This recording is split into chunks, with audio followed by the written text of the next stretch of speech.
Hey everyone, welcome to Princess of Gay. I'm your host Connie, and today we are here with my blind reaction to Krysař. This is a Czech film, also known as Ratcatcher or The Pied Piper of Hamelin. This is a 1986 stop motion film, and it is a donation reward for Isabel. So yeah, uh, I'm interested to get to this because I love stop motion. I've mentioned before in various videos. I very much love the medium of stop motion. It's so creative. It's so just impressive. Like there's so much that goes to it. Like I've heard how long some of these stop motion movies take to make, and it's absolutely insane. There's just so much effort that is put into them, and you have to respect that. You have to give so much credit to the animators who work on this. Like some of these movies have thousands upon thousands of just faces for the characters. I believe Coraline is a great example of that. Um, so I don't know much of anything about this, but I do know about the source, and I don't know how accurate this is going to be to the source, but The Pied Piper of Hamelin is a classic story about, well, the Pied Piper. He is a man with a magical flute who is tasked by the mayor of a town to lead a bunch of rats that are infesting the town out of, well, the limits of the town. I'm saying town a lot. So he uses his magical flute to lure them out. They follow him and he drowns them in a lake. But the mayor refuses to pay him. So he then lures the children of the town out and drowns them in the lake. It's actually a very dark story. And so I wonder how accurate this is going to be. And I also wonder what kind of stop motion is it? Is it clay? Is it puppetry? I'm kind of curious about that. This could be very dark, very interesting. It's just under an hour long, so it's not too long or anything compared to like other movies we've reacted to. But I'm very interested. It's also the fact that it is a Czech film interests me. I hope this has subtitles because the only file I could find anywhere is on YouTube. Like the entire movie was apparently uploaded to YouTube. I have no fucking clue if it has subtitles. It doesn't have an option for them though. Like the subtitle slash closed captions are listed as unavailable. So I'm hoping that if there is at least a lot of dialogue, that it has subtitles. And if there's not a lot of dialogue, it's probably going to be fine. Like if it's something like oh, what is that movie we reacted to for Halloween? Oh god, what is it called? Let me see if hold on. Cuz that's going to bug me if I don't find that out. Halloween special. Uh, bu- bu- bu- bu- Phil Tippett's Mad God. Yeah, if it's like that, where it has pretty much no actual dialogue, then it's going to be fine. Because Mad God had almost no dialogue. It was mostly just like exploring this world and seeing the imagination and the effort and work that was put into it. And for that, in that case, it was very, very great. But as I said with that movie, it was also kind of boring at times. It wasn't perfect, and the fact that it didn't seem to have any actual story to it kind of just left me wanting more. But if this is an accurate telling of the Pied Piper of Hamelin, it's like the story is a classic for a reason. So if it's accurate, then I'm probably gonna like it because I like the story as it is, as dark as it is. Obviously, I don't like kids being drowned, but you know what I mean. And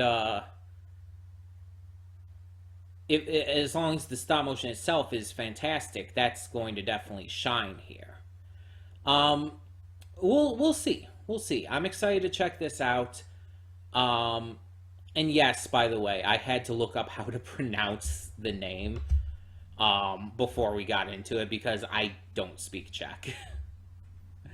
But let's get into it. So when the screen fades to black, pause this redirect and go to the description below. Follow the link to the reaction, and after you watch it, come back here to the redirect and resume play. Because after it fades to black, then fades back in, everything from that point forward will be my afterthoughts and will contain spoilers to the movie. So, that being said, thank you so much for tuning in, and I will see you at the reaction. And we are back, and we'll begin with spoilers in 3, 2, 1, now. So, I could see some people watching this and just finding it boring.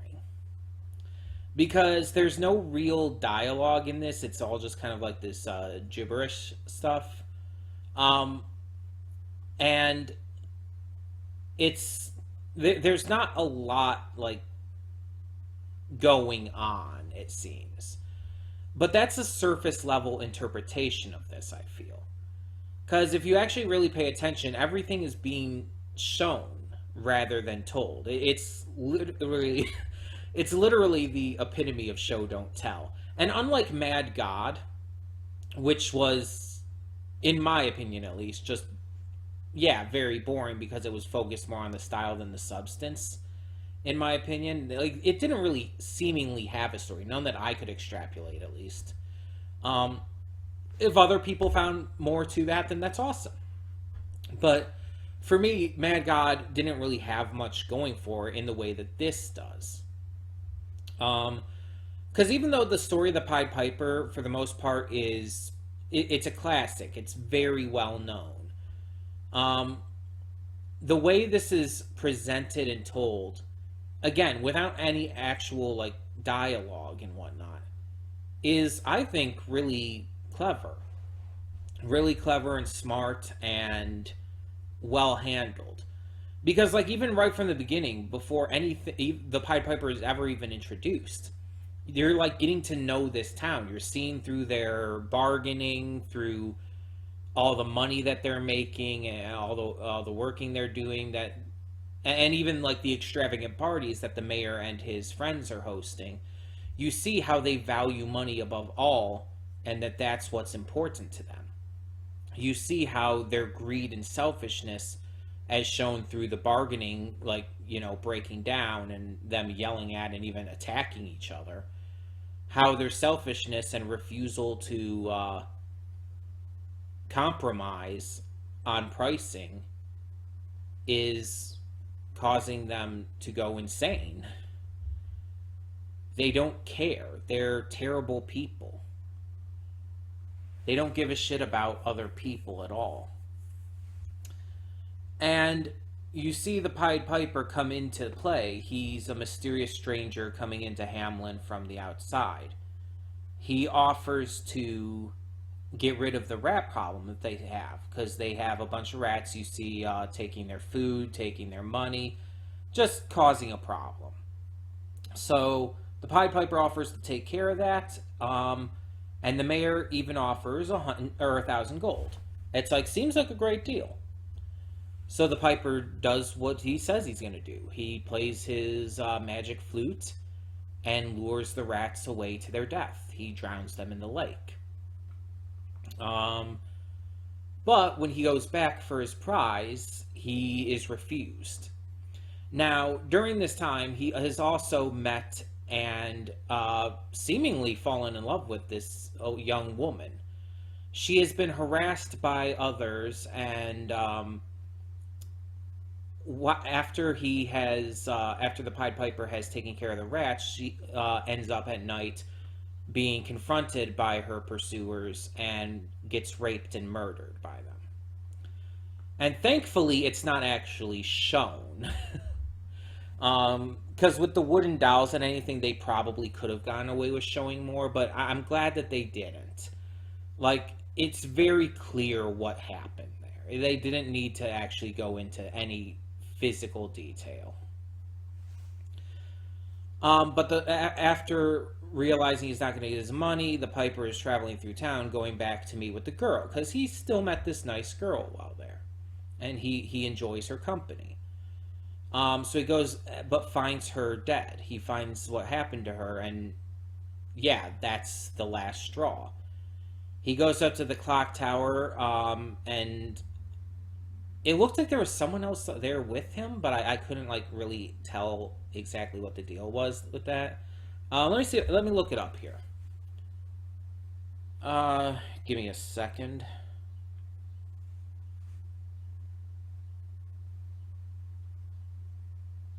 Okay. Okay, I'm on the Wikipedia now. Okay. So, according to this, the Piper climbs up the highest tower in the town to the top floor where the machinery for the sun that we saw in the introduction is located. Yeah, I was wondering about that too. At the beginning, it shows like the sun was rising with the machinery. I was thinking that was just like a clever little visual kind of metaphor, but I guess not. I guess it was literal.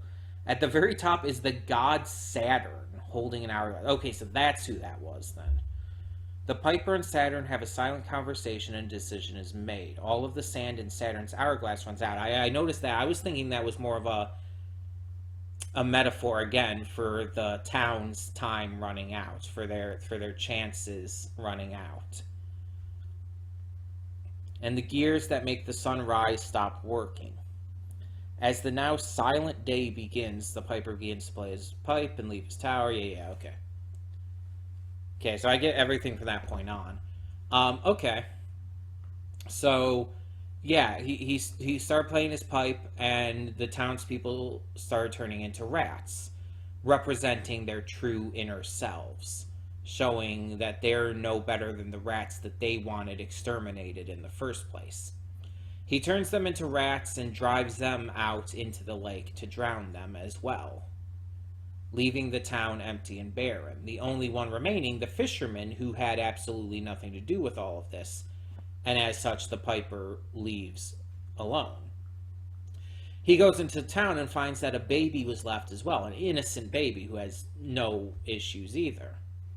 So the fisherman takes the baby and leaves Hamlin, off to greener pastures. So a very different take to kind of the ending of it, but most of this was pretty much what I expected.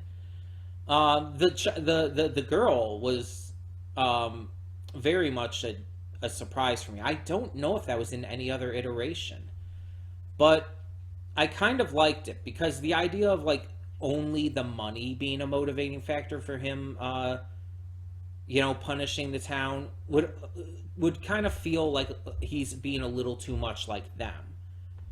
It would feel like the money being his motivating factor would come across as him being greedy and selfish as well. So instead, having it center around this connection he made with this girl and seeing that she had been raped and murdered and all, like that makes more sense as a last straw for him. The money he could have forgiven. The money he could have moved on and ignored. But that's something that just cannot be left alone. I said in the reaction, obviously the stop motion itself looks great. The wooden puppet style gives it this kind of creepy vibe, but also just almost a hauntingly beautiful vibe in a way, if that makes any sense. It's surprisingly really artistically like beautiful to watch, and it has a certain charm to it. The gibberish voice acting was fun, and you didn't need to know what anyone was actually saying because you understood everything, even outside of like the moments where it's like you saw them bartering and the like coins were like apparating in the air to represent what they were saying for how much they would want to either pay or get paid. Even without that, it's like you kind of understood what they were saying at pretty much all times. Like, at least everything you needed to. Like, maybe you didn't understand everything the mayor said while at the banquet with his friends. Like, but you didn't really need to. You understood everything that you needed to understand. And it was good. It was enjoyable. It was still dark. It didn't have really any children in it. Outside of that one baby at the end, like, there wasn't really children in this. So it definitely took a different turn with that. But it showed that this town that was beyond saving, just full of corrupt, selfish, terrible people, faced judgment, faced punishment for their actions. And it may seem like a harsh punishment, turning them into rats and then drowning them, but it's like you've seen the kind of things that they're willing to do. And you see how just beyond hope this town seems to be. And in the end, it's like you don't necessarily agree with everyone getting murdered, but you see it as justified based on everything that happened, especially with the girl. You can understand the reasoning behind it without necessarily agreeing with it. You know what I mean? Um, but yeah, either way, this was fun. This was a really interesting artistic experience, and I just enjoyed it. So thank you once again to Isabel for donating for this, or Isabella. I think it's Isabella. Now I'm questioning that. I have it written down. Let me check real quick. I apologize ahead of time, no matter what. Isabella is what I have written down. Okay, I apologize ahead of time. But yeah. Um, I hope you enjoyed my reaction to this. Thank you so much for tuning in. And for now, I'm Connie and I'm signing off. See y'all next time.